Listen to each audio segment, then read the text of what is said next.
చిరు master సినిమాకి డైరెక్టర్ని ఎందుకు మార్చాల్సి వచ్చింది?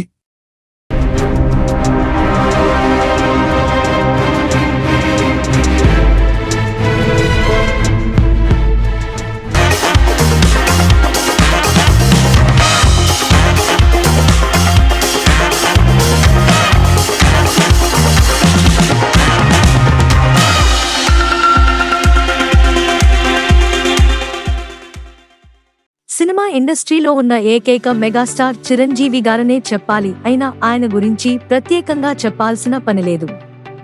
ఎందుకంటే ఆయన తీసిన సినిమాలు మంచి విజయాలు సాధించడమే కాకుండా సినిమాలంటే ఇలా ఉండాలి అనే ఒక ట్రేడ్ మార్క్ ని ఆయన సినిమాల ద్వారా క్రియేట్ చేసిన ఒకే ఒక హీరో చిరంజీవి. ఆయన నట ప్రస్థానంలో ఆయన సాధించని ఘనత లేదు.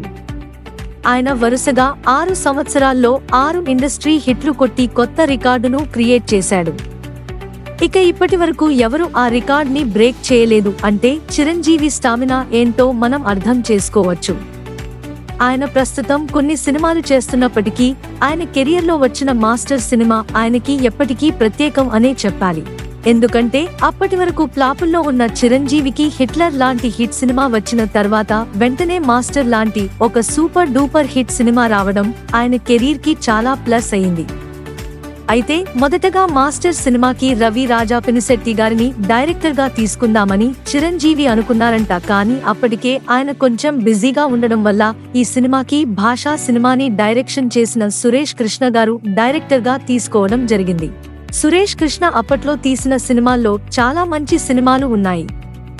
ఆయన తీసిన చాలా సినిమాలు విజయాలను కూడా అందుకున్నాయి. అలాగే మాస్టర్ సినిమా కూడా సూపర్ డూపర్ హిట్ అయి చిరంజీవి స్టామినా ఏమాత్రం తగ్గలేదు అని ప్రూవ్ చేసిన సినిమాగా ఇండస్ట్రీలో నిలిచింది.